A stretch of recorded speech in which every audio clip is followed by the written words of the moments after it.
అత్యుత్తమ ప్లేస్మెంట్స్ తో ఎంఎన్సీ కంపెనీలలో ఉద్యోగమే లక్ష్యమా? ఇంజనీరింగ్ చదవాలనే మీ పిల్లల కలని కేజీ రెడ్డి కాలేజ్ తో నిజం చేసుకోండి. హాయ్ హలో నమస్తే welcome back to our channel. నేను మీ వైషు. మనలాంటి middle class families social influence వల్ల కానీ మన లైఫ్ స్టైల్ వల్ల కానీ మనం కట్టే ఈఎంఐస్ మనకి వచ్చే సంపాదన సంబంధమే ఉండదన్నమాట. అంటే మనకు వచ్చేది ఇంత ఉంటుంది, మనం మెయింటైన్ చేయడం కోసం ఇంత ఇంత ఈఎంఐలు కడుతూ ఉంటాం. ఈఎంఐ ట్రాప్స్ అంటే అసలు ఏంటి? నో కాస్ట్ ఈఎంఐ అని, జీరో ఇంట్రెస్ట్ అని ఇలా మనల్ని చాలామంది మ్యానిపులేట్ చేస్తూ ఉంటారు. మనం ఆ ట్రాప్లో పడకుండా మన బ్యాలెన్స్ని మన లైఫ్ని ఎలా మేనేజ్ చేయొచ్చు, ఎలా మెయింటైన్ చేయొచ్చు, ఈ విషయం గురించి మాట్లాడడానికి ఈరోజు నాతో పాటు సిఏ సాయినాథ్ రెడ్డి గారు ఉన్నారు. సార్తో మాట్లాడదాం. హలో అండి. హాయ్ అండి. నమస్తే.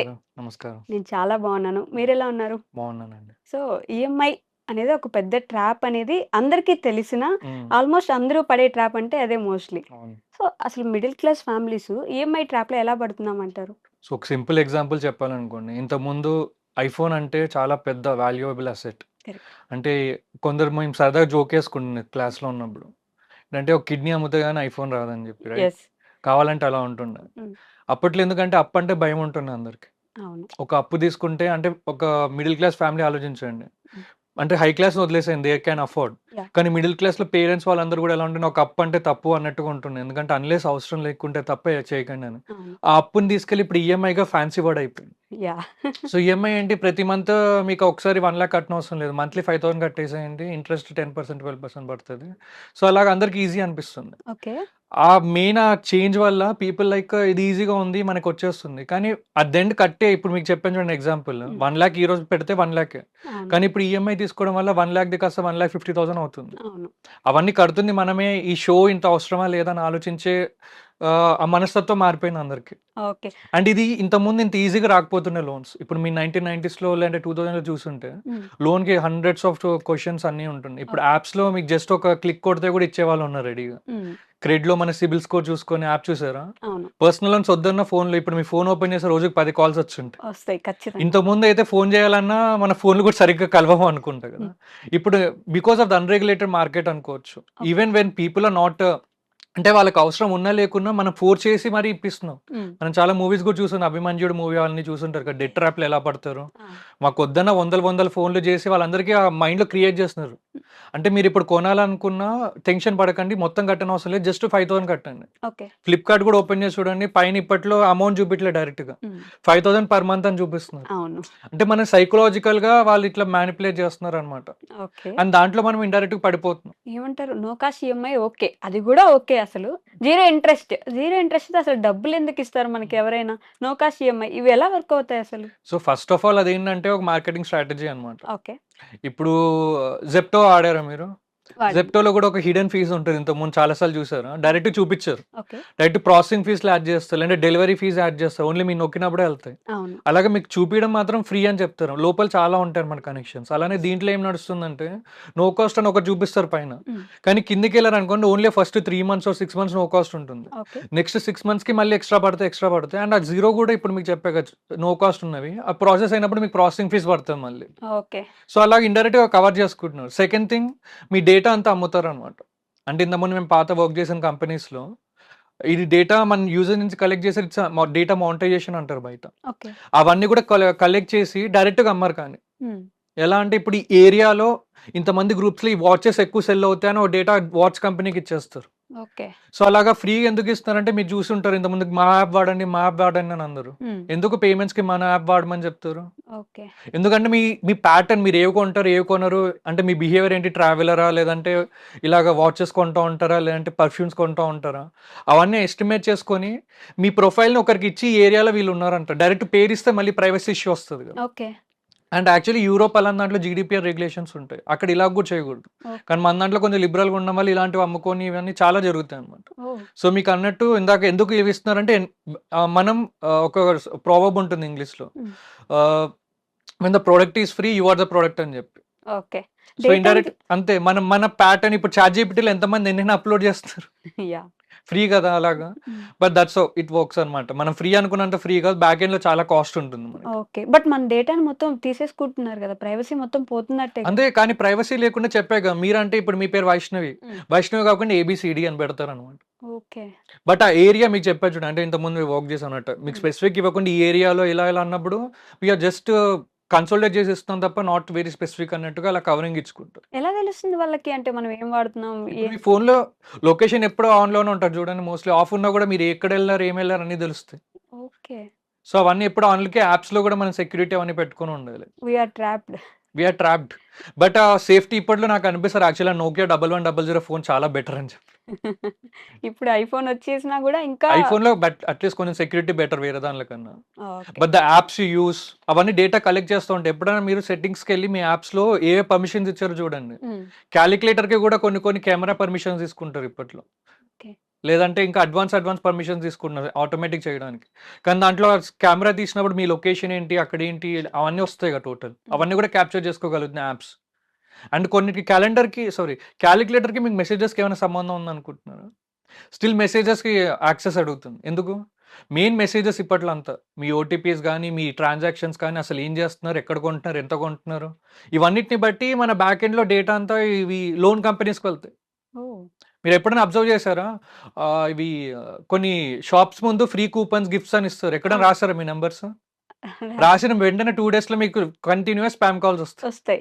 ఎందుకంటే అవన్నీ ఇట్లా డేటా సెల్లింగ్ అనమాట. ఓకే. ఇచ్చేది ఒక పెద్ద ఒక డిన్నర్ సెట్ ఇస్తారేమో 2000 దానికి ఇంతమంది వస్తాయి డేటా. ఓకే. సో అలాగా దట్స్ హౌ ఇట్ వర్క్స్. అంటే మనకు తెలిసి తెలియకుండా ఇలా చిన్న చిన్న దాంట్లో చేసుకుంటా we are getting trapped. Hmm. And మీకు చెప్పినట్టు వాళ్ళు కంటిన్యూయస్ కాల్ చేసుకుంటాం మీ number. So number is privacy. Okay. నేనైతే 2 నంబర్స్ పెట్టుకుంటా. ఒకటి మెయిన్ ఆఫీస్ నంబర్ దాన్ని ఎప్పుడు ఎక్కడికి వాడను. హ్మ్. ఓన్లీ నా పర్సనల్‌కి. Second number is spam. So దాంట్లో వచ్చే కాల్స్ అన్ని ఇగ్నోర్ చేయొచ్చు మోస్ట్‌లీ అన్నట్టుగా. ఓకే. సో సో అలాగా. అలానే మేనేజ్ చేస్తే బెటరేమో అందరూ 2 ఫోన్లు 2 ఎందుకంటే సిమ్. మెయిన్ ఫోన్ ఉందనుకోండి మీకు మెయిన్ కాల్స్ వచ్చినప్పుడల్లా ప్రతిది ఇంపార్టెంట్ అనుకోని చేస్తూనే ఉంటాం. ఓకే. ఇప్పుడు అంతెందుకు ట్రూ కాలర్‌లో వస్తుంది నేమ్స్. హ్మ్. ట్రూ కాలర్ ఓపెన్ అవ్వగానే కింద ఒక యాడ్. ఓకే. చూసారా సగం యాడ్స్ అన్నీ కూడా లోన్స్ గురించే ఉంటాయి. హ్మ్. We'll give free loan, navy loan అంటారు, క్రెడిట్ లోన్ అంటారు. యెస్. ఇంతకుముందు ఎప్పుడన్నా మీరు 2000 ఇందాక అడిగారు చూడండి. ఇప్పుడు ఎందుకు చేంజ్ అవుతుందని. హ్మ్. ఓ 10 ఇయర్స్ కింద ఇంతగా విన్నారా? ఈ అడ్వర్టైజ్‌మెంట్స్ ఇంత లోన్స్ గురించి? అస్సలు లేదు. ఇప్పుడు ఇంకోటేంటంటే బయట ఇన్వెస్టర్స్‌కి వాళ్ళకి నార్మల్ బయటైతే 5-6% కూడా రిటర్న్ రావు బయట మార్కెట్స్‌లో. హ్మ్. సో ఒక 15% వాళ్ళు ఇచ్చారంటే వాళ్ళకి చాలా గట్టి రిటర్న్ అనమాట. అందుకని వాళ్ళు ఇలాంటి కంపెనీస్‌లో కూడా ఇన్వెస్ట్ చేస్తారు. ఓకే. సో వాళ్ళకి అంత ఫండింగ్ వచ్చింది కాబట్టి వాళ్ళు ఇంత ఇలాగా ప్రమోట్ చేసుకుంటా అవన్నీ వాడి ఇలా ఈజీగా చేస్తున్నారనమాట. హుహు. అంటే ఈఎంఐస్ కట్టేటప్పుడు మనం మామూలుగా ఏదైనా ఒక వస్తువు కొంటున్నామంటే ఎంతవరకు తగ్గించొచ్చు దాని మీద? ఎంత బారో చేయొచ్చు? ఎంత బార్గెయిన్ చేయొచ్చు అని ఆలోచించి చేస్తాము. కానీ ఈఎంఐ కడుతున్నామంటే ఆల్మోస్ట్ ప్రతి ఒక్కరికి ఒక ఆలోచన ఉంటది. మనం లాంగ్ రన్‌లో కడుతూనే ఉండాలి, కడుతూనే ఉండాలి. అదొక కార్ లోన్, హోమ్ లోన్ అయితే చాలా సంవత్సరాలు కట్టాలి. కానీ దాంట్లో ఏదో ఒక ట్రాప్ ఉంది అని తెలిసి కూడా ఎందుకు ఆ ట్రాప్‌లో పడిపోతున్నారు? ఎందుకని చెప్పాంగా ఇన్‌ఫ్లుయెన్స్ ఇప్పుడు. హ్మ్. ఫస్ట్ ఒకటి మీకు 1,00,000 అంటే ఎలా ఉంది? ఇప్పుడు ఐఫోన్ 1,00,000 అన్నా మీకు ఎలా ఉంది మీ ఎక్స్‌ప్రెషన్? ఎక్కువుంది. అమ్మో! ఐఫోన్ 5,000 జస్ట్ 20 నెలలు. హ్మ్. ఇప్పుడెలా ఉంది ఎక్స్‌ప్రెషన్? సర్లే మేనేజ్ చేసుకోవచ్చు. 30 నెలలే కదా! కట్టేయచ్చు. 5,000 కదా నెలకి. హ్మ్. ఇప్పుడు మీరు ఒక 1,00,000 సంపాదిస్తున్నారనుకోండి. 1,00,000 అంటే మన దాంట్లో యావరేజ్‌గా 20,000 సాలరీలు అందరికి చూసారుగా 20,000-25,000. హ్మ్. 1,00,000 అంటే టాప్ ఎండ్‌లో ఉన్నట్టే కొంచెం. యెస్. 1,00,000 ఉన్నోళ్ళకి కూడా ఒక్కసారి 1,00,000 కట్టి ఐఫోన్ తీసుకో అంటే ఆలోచిస్తారు. అవును. కానీ ఇప్పుడు మీకేమైనా 5,000 తీసుకోండి 20 నెలలు, 30 నెలలు అంటే హ్మ్. ఆలోచన మారిపోతుంది కదా! ఆ! కానీ మనం ఆలోచించాల్సింది ఏందంటే అసలు అవసరమా లేదా అన్నది ముందు. యెస్. అవసరమా లేదా అనే ఆలోచన మనం ఏంటంటే మన ఆలోచనని డైవర్ట్ చేయడానికి సైకాలజీ అన్నమాట. ఓకే. ఇప్పుడు మనం కాన్సంట్రేట్ చేస్తున్న ఇంతకుముందు 1,00,000 అన్నప్పుడు అవసరమా లేదా అని ఆలోచిస్తాం. హ్మ్. 5,000 అన్నప్పుడు ఈజీ కదా అని ఆలోచిస్తాం తప్ప అవసరమా లేదా అని ఆలోచించట్లేదు. ఓకే. సో నేను ఒక టెక్నిక్ చెప్పాను ఇంతకుముందు మా ఫ్రెండ్స్ అందరికి. హ్మ్. ఎప్పుడైనా నీకు ఏదైనా కొనాలనిపించింది అనుకో వెంటనే కొనకండి. ఓకే. యాడ్ టు కార్ట్‌లో పెట్టుకోండి. హ్మ్. 1 వీక్ తర్వాత పెట్టినవన్నీ చూడండి. ఓకే. మోస్ట్‌లీ అప్పుడు కూడా నీకు నిజంగా కొనాలనిపిస్తే అప్పుడు కొనొచ్చు. ఎందుకంటే చాలా సార్లు మనం ఆ క్యూరియాసిటీ లేదంటే ఇలా చూసి ఇది బాగుంది అట్రాక్ట్ అయిపోతాం కదా! అవును. సైకలాజికల్ అట్రాక్ట్ అవుతాం. మనకు అవసరం లేనివి చాలా కొని పెట్టుకుంటాం. 1 వీక్ తర్వాత చూసి ఇది ఎందుకు ఇప్పుడు అవసరమా అని అనిపిస్తది. హ్మ్. సో అలానే సైకాలజీతో ఆడే గేమ్స్ అన్నమాట. ఓకే. సో మనం ఆ డీవియేషన్‌ని పక్కన పెట్టి అవసరమా లేదా అని ఆలోచిస్తే సింపుల్‌గా అర్థమైపోతది. హ్మ్. అంటే మా ఫ్రెండ్స్‌కున్నాయి, వీళ్ళకున్నాయి అవసరం లేదు గదా! కదా! హ్మ్. ఓకే. అంటే మన సంపాదనకి ఇప్పుడు మనకొక 50,000 వస్తే 50,000లో మనం ఎలా సర్దుకోవాలి అనే ఆలోచనని ఎలా బిల్డ్ జేసుకోవచ్చు? 50,000కి ఇంకో 1,00,000 మనం ఈఎంఐలు కట్టుకుందాం అనే ఆలోచన రాకుండా ఇది మాత్రమే ఎలా మేనేజ్ చేయొచ్చు అంటారు? సో ఇప్పట్లో మీరు ఇందాక చెప్పినట్టు చాలా మందికి క్రెడిట్ కార్డ్స్, లోన్స్ అన్ని చాలా ఈజీ యాక్సెసిబుల్ అయిపోయాయి. యెస్. నాకు తెలిసిన చాలా మంది క్రెడిట్ కార్డ్ రొటేషన్స్ కూడా పెట్టుకో ఒక్కో దగ్గర 5, 10 క్రెడిట్ కార్డులు కూడా ఉంటాయి. ఓకే. మీరు చూసుంటారు కదా అవును. చాలా మంది దగ్గర. యెస్. సో అలా ఈజీగా వచ్చేస్తుంది. ఈ లోన్స్ కూడా కాల్ చేయంగానే వచ్చేస్తాయి. ఫస్ట్ 2-3 టైమ్స్ బాగా కట్టేస్తారు. కానీ ఎప్పుడైతే మీరు అన్నారో 50,000 ఇట్లా ప్లాన్ చేసుకున్నారు. ఓకే. ఇప్పుడు సపోజ్ 50,000 వచ్చే వాళ్ళకి 20-30,000 ఇట్లా ఉంది పెట్టుకున్నారు అన్ని. హ్మ్. బాగున్నాయి అంతా. ఓకే. కానీ ఒక 6 మంత్స్ తర్వాత ఏదైనా సడన్ ఫ్యామిలీ ఎమర్జెన్సీ వచ్చి అది ఇది అయ్యి హ్మ్. సడన్ గా క్యాష్ వెళ్ళిపోతారు రైట్. ఓకే. ఎప్పుడైనా హాస్పిటల్స్కి వెళ్తే ఇప్పట్లో ఆస్తులు అమ్ముకోవాల్సి వస్తుంది. యెస్. సో అలా అయ్యాయి అనుకోండి అప్పుడు వీళ్ళ ప్లానింగ్ అంతా ఏమవుతుంది? మంత్లీ 5,000 అయినా కూడా ఎంత ఇబ్బంది అయిపోతుంది. కరెక్ట్. దానికోసం ఆ ఈఎంఐ కోసం మళ్ళీ వేరే వాళ్ళ దగ్గర అప్పులు తీసుకోవాల్సి వస్తుంది. యాహ్! సో ఆ ట్రాప్ లో లూప్ లో పడిపోతున్నారు. హ్మ్. ఈ వడ్డీ, ఈ అప్పు కట్టడానికి ఇంకో అప్పు, ఇంకో అప్పు, ఇంకో అప్పు అలా పెరిగిపోతా ఉన్నాయి. మన మిడిల్ క్లాస్ లో అది పెరిగిపోతుంది అండ్ ఈజీగా ఇచ్చేస్తున్నారు అవి కూడా. యెస్. ఈజీగా ఎందుకు ఇస్తారు ఫస్ట్ అసలు మిడిల్ క్లాస్ అని వాళ్ళకి కూడా తెలుసు ఇచ్చే వాళ్ళకి. బట్ ఈజీగా వాళ్ళే ఫోన్లు చేసి మీ పేరు మీద ఈ హోమ్ లోన్ అప్రూవ్ అయింది. ఈ క్రెడిట్ కార్డ్ ఉంది తీసుకోండి, తీసుకోండి, తీసుకోండి అని వాళ్ళే చావగొడతారు ఫస్ట్. ఎందుకు? ఎందుకంటే మీకు చెప్పే కదా వాళ్ళ దగ్గర ఇంట్రెస్ట్ రేట్స్ ఇప్పుడు క్రెడిట్ కార్డ్ కింద 36% కూడా చార్జ్ చేస్తారు కొందరు ఇంట్రెస్ట్ రేట్స్ తెలుసా? యెస్. మీరు ఒక పేమెంట్ స్కిప్ అయితే హ్మ్. కొన్ని 25-50% కూడా చార్జ్ చేసేవి ఉంటాయి అలాగా. అబ్బా! సో చూడండి అది ఎలా ఉండదు అంటే మిస్ అయితే మీకు ఆ ఛార్జీలు ఈ ఛార్జీలు అని అండ్ అందుకే క్రెడిట్ కార్డ్స్ కూడా ఎక్కువ ఆఫర్స్ ఇస్తారు అందరూ. హ్మ్. మీరు చూస్తుంటే మా కార్డ్ వాడండి ఇది ఉంది ఇది ఉంది అని చెప్పి ఎందుకు ఇస్తారు? ఎందుకంటే ఇలా చాలా బెనిఫిట్స్ ఉంటాయి వాళ్ళకి. షాపింగ్ మాల్స్ లో కూడా నిలబడి ఇస్తుంటారు క్రెడిట్ కార్డ్ కావాలా అండి అండ్ మీకు? అది ఇంకోటి లోన్స్ కి కూడా ఈ నెంబర్స్ అంట మనమంతా డేటా అని చెప్పే కదా హ్మ్. అందుకని వాడుతూ ఉంటారు అనమాట. ఓకే. ఈ లూప్ లో పడకుండా ఉండాలంటే ముందు మనం ఫైనాన్షియల్ ప్లానింగ్ అండర్స్టాండ్ చేసుకోవాలి మెయిన్ గా. మీరు ఓకే. అడిగిన క్వశ్చన్ చాలా యూస్ఫుల్ యూత్ అందరికి. హ్మ్. హ్మ్. ఇప్పుడు సపోజ్ మీరు మనకు 1,00,000 అది కూడా హై ఎండ్ లో చెప్తున్నా 1,00,000 వస్తే ఈ నెంబర్ మల్టిప్లై చేసుకోవచ్చు ఎంత అని. హ్మ్. మీకు 1,00,000 వచ్చింది అనుకోండి ఎప్పుడైనా ఈఎంఐ తీసుకోవాలనుకుంటే 20-30% కానీ ఎక్కువ తీసుకోకూడదు. ఓకే. అంటే ఒక 20,000 30,000 అది కూడా నేను ఇలాంటి ఫోన్లకి దానిలకి అని చెప్పాను. హ్మ్. ఒక 2 టైప్స్ ఆఫ్ ఈఎంఐస్ ఉంటాయి. ఓకే. ఒకటి ఎక్స్పెన్స్ క్రియేట్ చేసేది అంటే ఒకటి ఇంకోటి ఇన్వెస్ట్మెంట్. హ్మ్. ఇప్పుడు మనం ఐఫోన్ కొన్నాం అనుకోండి అది ఎక్స్పెన్సే కదా అవును. ఖర్చు. యెస్. అదే అది తీసుకెళ్ళి మనం ఏదన్నా హౌస్ హౌస్ లోన్ లో లోన్. లేదా హౌస్ లోన్ లక్షలు రాదు కానీ జనరల్ గా అనుకో యాహ్! ఇలాంటివి ఏమైనా యూజ్ అయ్యేటివి లేదంటే మ్యూచువల్ ఫండ్స్ పెట్టుకోండి. హ్మ్. అలాంటివి అంటే ఏంటి యూస్ఫుల్ ఓకే. అంటే అవన్నీ నీకు ఫ్యూచర్ లో జనరేట్ చేయొచ్చు కొంచెం ఇన్కమ్. ఓకే. సో మీ శాలరీ అంతా ఎలా ప్లాన్ చేసుకోవాలంటే 20-30% ఇలా హోమ్ లోన్ ఉందనుకోండి మిగిలిన 20-30% మ్యూచువల్ ఫండ్స్ లో పెట్టుకోవాలి. ఓకే. ఎక్స్పెన్సెస్ అయిపోయిన తర్వాత ఎందుకంటే ఇప్పుడు మీకు ఇందాక ఎగ్జాంపుల్ చెప్పా హ్మ్. ఫస్ట్ లోన్ లో ఉన్నప్పుడు ఏముంది 1,00,000 వస్తుంది కదా 60,000 కట్టేద్దాం అని అనుకుంటారు. హ్మ్. ఒక్కసారి ఎప్పుడైనా గట్టిగా ఇంపాక్ట్ అయింది అనుకోండి ఫ్యామిలీ పరంగా కావచ్చు ఇష్యూస్ ఏమన్నా అవ్వచ్చు. అవ్వచ్చు. సో అలా అయినప్పుడు తర్వాత వాళ్ళ దగ్గర చేతిలో ఏం డబ్బులు ఉండవు చేసుకోవడానికి. చాలా మంది దీనివల్లనే ఆ లోన్స్ లో మళ్ళీ ఇంకో లోన్ కొత్త లోన్ అంటే ఫ్రెండ్స్కి వెళ్ళి తర్వాత స్ట్రెస్ అయిపోయి అదే అయిపోయి ఇది అయిపోయి చాలా అవుతుంది. అవును. అలా అవ్వకుండా ఉండాలంటే ఇలాగా మన 20-30% కానీ ఎక్కువ లోన్ పెట్టుకోకూడదు. ఓకే. అండ్ మిగిలిన 20-30% కూడా మనం మ్యూచువల్ ఫండ్స్ లో పెట్టుకొని ఉండాలి. హ్మ్. ఎందుకంటే సపోజ్ ఇప్పుడు చూసారు కదా సిచ్యువేషన్ ఎప్పుడు జాబ్ ఉంటాయి ఎప్పుడు పోతాయి కూడా తెలియదు. యెస్. ఒకవేళ ఏమైనా అయినా ఒక 6 మంత్స్ మనం సస్టైన్ అయ్యగలిగేలాగా బ్యాంక్ బ్యాలెన్స్ మెయింటైన్ చేసుకోవాలి. హ్మ్. ఆ బ్యాంక్ బ్యాలెన్స్ 4% రిటర్న్ ఓకే అనుకుంటే దాంట్లో పెట్టుకోవచ్చు. ఓకే. లేదు ఇంకొంచెం ఎక్కువ కావాలంటే మ్యూచువల్ ఫండ్స్ కొంచెం సేఫ్ ఉంటాయి అన్నమాట. హ్మ్. మన ఇంట్రెస్ట్ రేట్స్ అలాంటివి ఉండేటివి బ్యాంక్స్ లో పెట్టేటివి ఓకే. అలా దాంట్లో పెట్టుకొని లిక్విడ్ పార్క్ చేసుకోవచ్చు. హ్మ్. ఆ మిగిలినవంతా మనం ఎక్స్పెన్స్ కి వాడుకుంటే పర్ఫెక్ట్ మేనేజ్మెంట్ తో 30-30-40 రేషియోలో ఓకే. ఒక సెటిల్డ్ లైఫ్ కి వెళ్ళగలుగుతాం.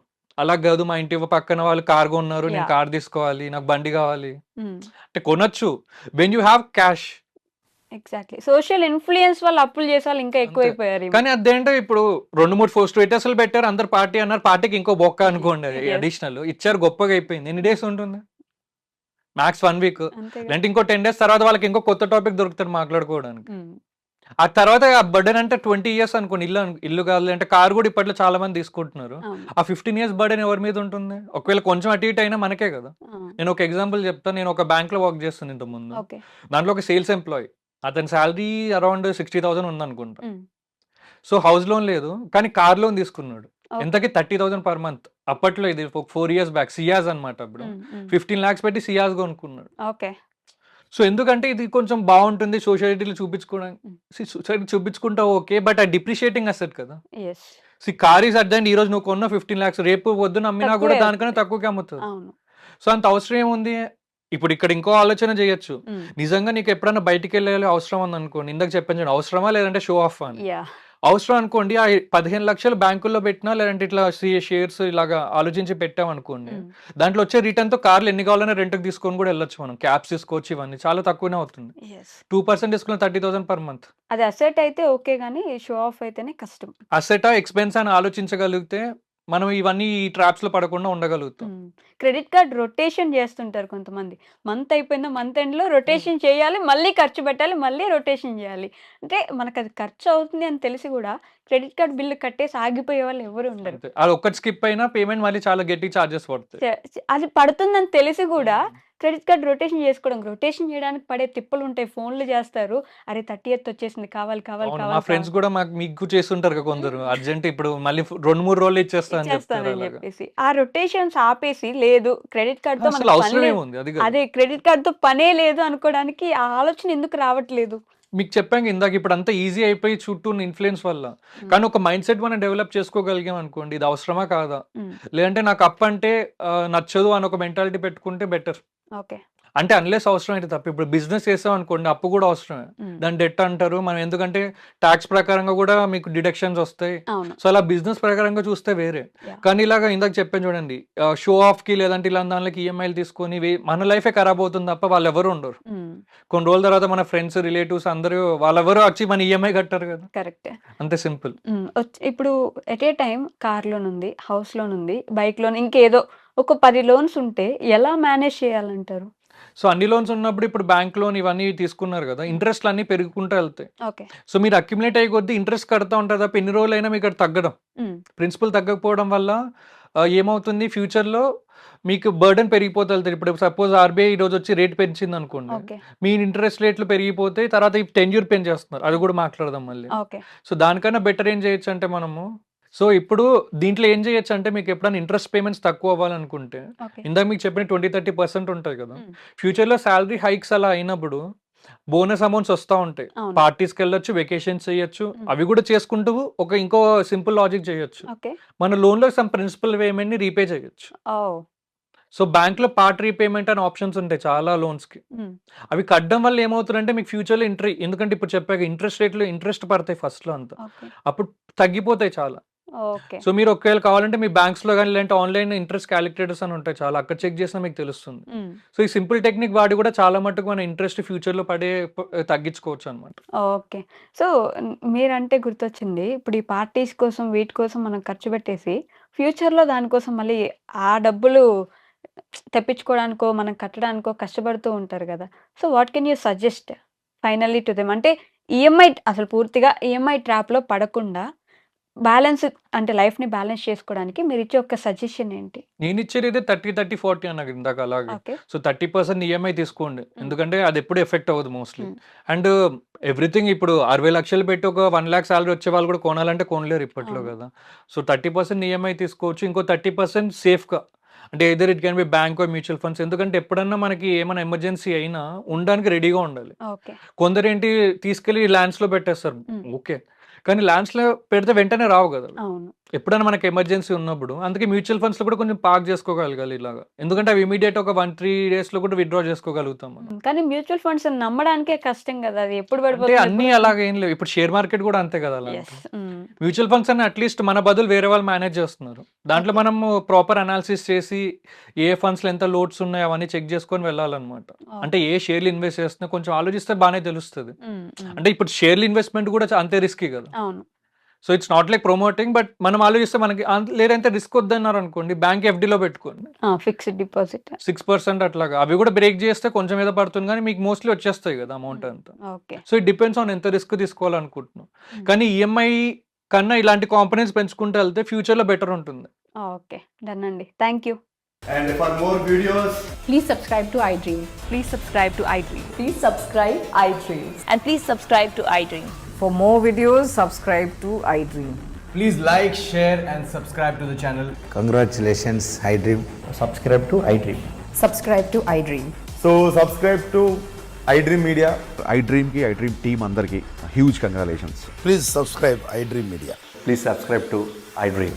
Subscribe iDream. Please subscribe to iDream. iDream అంటే నా కళల ఛానల్ను సబ్స్క్రైబ్ చేసుకున్న నోరు తిరుగుతలేదు, మీరైతే గంట గుర్తు కొట్టండి. For more such videos, please subscribe to iDream. Subscribe to iDream. Please subscribe to iDream. Please subscribe iDream Media. Please do subscribe to iDream. Please subscribe to iDream Media. For best entertainment and information, please subscribe iDream. And don't forget to subscribe to iDream.